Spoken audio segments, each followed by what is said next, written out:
আজকে আমি খুবই স্পেশাল একটা কেকের রেসিপি তোমাদের সাথে শেয়ার করছি। অলরেডি কিন্তু শর্ট ভিডিওতে তোমরা দেখেই নিয়েছো। আর এই স্পেশাল কেকটা বানাতে কিন্তু লেগেছে আমার ফ্রুটি ফুটি আর হট মিল্ক মানে গরম দুধ। খুবই স্পেশালভাবে কেকটাকে আমি বানিয়েছি। আর কেকটা কিন্তু ভ্যানিলা ফ্লেভারে, খেতে জাস্ট অসম্ভব মজার হয়েছে। আর কেকের মধ্যে যে ত্রুটি ফুটিগুলো দিয়েছি এগুলোও কিন্তু বাড়িতেই বানানো। আর ত্রুটি ফুটির রেসিপি কিন্তু অলরেডি আমার চ্যানেলে আপলোড করা আছে, তোমরা চাইলে দেখে নিতে পারো। আর কথা না বাড়িয়ে মূল রেসিপিতে চলে যাচ্ছি। প্রথমেই শুকনো উপকরণগুলোকে চেলে নিতে হবে। আর আজকে কিন্তু আমি মাত্র 2টা ডিম দিয়ে কেক বানাবো। আর 2 ডিমের পরিমাপেই কিন্তু শুকনো উপকরণগুলোকেও নিতে হবে। যেহেতু আমি এখানে পরবর্তীতে গরম দুধ অ্যাড করব, সেজন্য কিন্তু ময়দার পরিমাণটা একটু বেশি নিতে হবে। আমি এখানে 1.5 কাপ পরিমাণে ময়দা নিয়েছি। 2 চা চামচ দিয়েছি আমি কর্নফ্লাওয়ার, 1 চা চামচ দিয়েছি বেকিং পাউডার, 1/4 চা চামচ দিয়েছি বেকিং সোডা। সবকিছুকে একসাথে খুব ভালোভাবে চেলে নিতে হবে। আর আজকে যেহেতু আমি 2টা ডিম দিয়ে কেক বানাচ্ছি আর হট মিল্ক কেক বানাচ্ছি, এখানে কিন্তু কুসুমটা আলাদা করে নেওয়ার কোনো প্রয়োজন নেই। প্রথমে কিন্তু আমি ডিমটাকে খুব ভালোভাবে বিট করে নিচ্ছি। সামান্য একটু বিট করা হয়ে গেলে আমি এখানে দিয়ে দিব চিনি। সকল টিপস কিন্তু ফলো করতে হবে। ডিমটাকে কিন্তু প্রথমে বিট করে তারপরে কিন্তু এখানে চিনিটা দিতে হবে। যাদের হাতের কাছে বিটার নেই তারা কিন্তু এখানে বিটারের পরিবর্তে কাঁটা চামচ অথবা হ্যান্ড উইক্সের সাহায্যেও কিন্তু খুব ভালোভাবে বিট করে নিতে পারবে। এখানে আমি চিনির পরিমাণটা একটু বলে দিচ্ছি। চিনির পরিমাণটা আমি দিয়েছি হাফ কাপের থেকে একটু বেশি, মানে হাফ কাপ, আর দিয়েছি আমি 1/4 কাপ। চিনির পরিমাণটা বেশি দেওয়ার কারণ হচ্ছে এখানে কিন্তু ময়দার পরিমাণটাও আমি বেশি দিয়েছি, কারণ পরবর্তীতে এখানে আমি কিছুটা পরিমাণে গরম দুধ অ্যাড করব। এর জন্য কিন্তু চিনির পরিমাণ আর ময়দার পরিমাণটা এখানে একটু বেশি দেওয়া। পরিমাপটা কিন্তু মনে রাখতে হবে। আর এখানে আমি 1 চিমটি পরিমাণ লবণও দিয়ে দিয়েছি। যে কোনো মিষ্টি খাবারে যদি সামান্য একটু লবণ দেওয়া হয় তাহলে কিন্তু টেস্টটা ভালো আসে। খুব ভালোভাবে এটাকে বিট করে নিতে হবে। আর যদি হ্যান্ড উইক্স দিয়ে করেন তাহলে কিন্তু সময়টা একটু বেশি লাগবে। যেহেতু আমি বিটার দিয়ে করছি, খুব বেশিক্ষণ সময় কিন্তু আমার লাগবে না। 5 থেকে 6 মিনিটের মধ্যেই কিন্তু ডিমটা খুব ভালোভাবে বিট করা হয়ে যাবে। আর ডিমটা খুব ভালোভাবে বিট করা হয়ে গেলে এখানে আমি দিয়ে দিব ভিনেগার। এখানে কিন্তু ভিনেগারের পরিবর্তে লেবুর রসটাও দেওয়া যাবে। ভিনেগার অথবা লেবুর রস দুইটার একটা কিন্তু দিতেই হবে, তাহলে কিন্তু ডিমের বাজে স্মেলটা থাকবে না। এখানে আমি প্রায় 1.5 চা চামচের মতো ভিনেগার দিয়েছি। আর তারপর দিয়ে দিচ্ছি আমি ভ্যানিলা এসেন্স। আপনারা যদি এখানে অন্য কোনো ফ্লেভার অ্যাড করতে চান তাহলে কিন্তু অন্য কোনো ফ্লেভারও দিতে পারেন। আর এখানে আমি দিয়ে দিব তেল। এখানে আমি প্রায় হাফ কাপের মতো তেল দিয়েছি।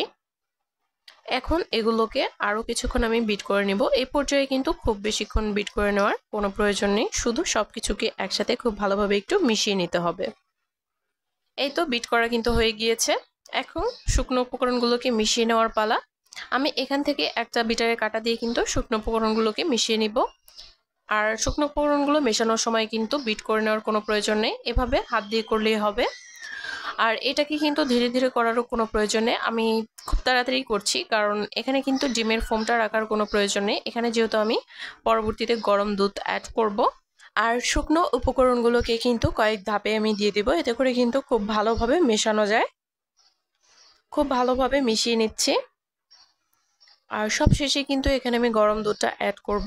দুধটা অ্যাড করার পরে যদি মনে হয় ব্যাটারটা অনেক বেশি পাতলা হয়ে গেছে, সেক্ষেত্রে কিন্তু আরও কিছুটা ময়দা এখানে অ্যাড করতে হবে। আমি খুব ভালোভাবে মিশিয়ে নিচ্ছি। এখনও কিন্তু ব্যাটারটা খুব বেশি পাতলা হয়নি, ব্যাটারটা কিন্তু এখন ঘনই আছে, কিন্তু দুধটা দেওয়ার পরে কিন্তু ব্যাটারটা বেশ পাতলা হয়ে যাবে। খুবই সামান্য পরিমাণে দুধ কিন্তু এখানে দিতে হবে, বেশি দুধ কিন্তু দেওয়া যাবে না। এখানে আমি 1/3 কাপের মতো দুধ দিয়েছি। দুধটা দিয়ে খুব ভালোভাবে কিন্তু মিশিয়ে নিতে হবে। আর দুধটা কিন্তু আমি আগে থেকেই খুব ভালোভাবে জাল করে নিয়েছিলাম। আর দুধটা কিন্তু গরম থাকতে হবে, মানে চুলা থেকে নামিয়ে একদম সঙ্গে সঙ্গে কিন্তু এই কেকের ব্যাটারের মধ্যে দিয়ে দিতে হবে। আর এভাবে করার কারণে কিন্তু কেকটার টেস্ট দ্বিগুণ পরিমাণে বেড়ে যায়। দুধটা খুব ভালোভাবে মেশানো হয়ে গেলে আমি এখানে দিয়ে দিচ্ছি ত্রুটি ফুটি। আর এখানে কিন্তু ব্যাটারটা আমার পাতলা হয়নি, ব্যাটারটা কিন্তু ঘনই আছে, যার কারণে এখানে আমি এক্সট্রা কোনো ময়দা দিচ্ছি না। ত্রুটি ফুটি দিয়ে খুব ভালোভাবে মিশিয়ে নিচ্ছি। আর ত্রুটি ফুটি পরিমাণটা যদি একটু বেশি দেওয়া হয় তাহলে কিন্তু কেকটা খেতে আরও ভালো লাগে। আর এখানে আমি কৌটার দুধও দিয়ে দিলাম। কৌটার দুধটাও কিন্তু ভীষণ টেস্টি। এখানে কিন্তু কৌটার দুধের পরিবর্তে গুঁড়া দুধও দেওয়া যাবে, অথবা কেউ যদি চান যে কোনো রকম দুধ অ্যাড করবেন না তাহলে কিন্তু দুধটাকে স্কিপ করতে পারেন। তবে আমি এখানে দুধটা দিয়ে দিয়েছি। আর কেকটা কিন্তু অসম্ভব মজার হয়েছে খেতে। আর সব কেকের থেকে কিন্তু আমার এই কেকটাই একটু বেশি ভালো লাগে, কারণ এই কেকের মধ্যে আমি যে ইনগ্রিডিয়েন্টগুলো দিয়েছি সবগুলো কিন্তু ভীষণ টেস্টি, যার কারণে কেকটা খেতেও ভালো লাগে। সব কিছুকে একসাথে কিন্তু খুব ভালোভাবে মিশিয়ে আমি এখন মোল্ডের মধ্যে দিয়ে দিচ্ছি। মোল্ডে কিন্তু আগে থেকে আমি তেল ব্রাশ করে নিয়েছিলাম, আর নিচে একটা কাগজও দেওয়া আছে। খুব ভালোভাবে একটু ট্যাপ করে নিলাম। আর এখানে একটা বাটির মধ্যে আমি কয়েকটা টুটি ফুটি নিয়ে নিচ্ছি। সামান্য একটু ময়দার সাথে টুটি ফুটিগুলোকে একটু কোট করে নিতে হবে। ওপরে যে ত্রুটি ফুটিগুলো দিব এগুলো কিন্তু ময়দার মধ্যে কোট করে নিলে আর নিচের দিকে ডেবে যাবে না। কেকটা যখন বেক হবে তখন কিন্তু ওপরে ত্রুটি ফুটি বা ওপরে ইনগ্রিডিয়েন্টগুলো কিন্তু নিচের দিকে চলে যায়।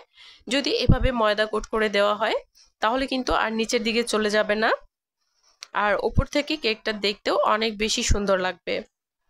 এখন কেকটাকে বেক করে নেওয়ার পালা। আর আমি কিন্তু গ্যাসের চুলায় কেকটাকে বেক করে নিয়েছি। মিডিয়াম টু লো হিটে কিন্তু কেকটাকে বেক করে নিতে হবে প্রায় 40 থেকে 50 মিনিটের মতো। এর মধ্যে কিন্তু চেক করে নিতে হবে। আমি কেকটাকে একটু চেক করে নিচ্ছিলাম। কেকটা যখন পুরোপুরি হয়ে যাবে সে পর্যায়ে কিন্তু নামিয়ে নিতে হবে। কেকটা যদি হয়ে যায় তাহলে কিন্তু টুথপিকটা একদম ক্লিন বের হবে। আজকে কিন্তু আমি গরম গরমই কেকটাকে মোল্ড আউট করছি, কারণ আমার হাতে সময় একটু কম ছিল। আপনাদের হাতে যদি সময় থাকে অবশ্যই কেকটাকে পুরোপুরি ঠান্ডা করে নেবেন, ঢাকনা দিয়ে ঢেকে রাখতে হবে। তারপর কেকটা যখন পুরোপুরিভাবে ঠান্ডা হয়ে যাবে তারপরে মোল্ড আউট করবেন। এক্ষেত্রে কি হবে, কেকটা কিন্তু আর ভেঙে যাবে না। আমি একদম গরম থাকা অবস্থায় কেকটাকে মোল্ড আউট করছি। প্রথমে চারদিক থেকে একটু ছাড়িয়ে নিলাম,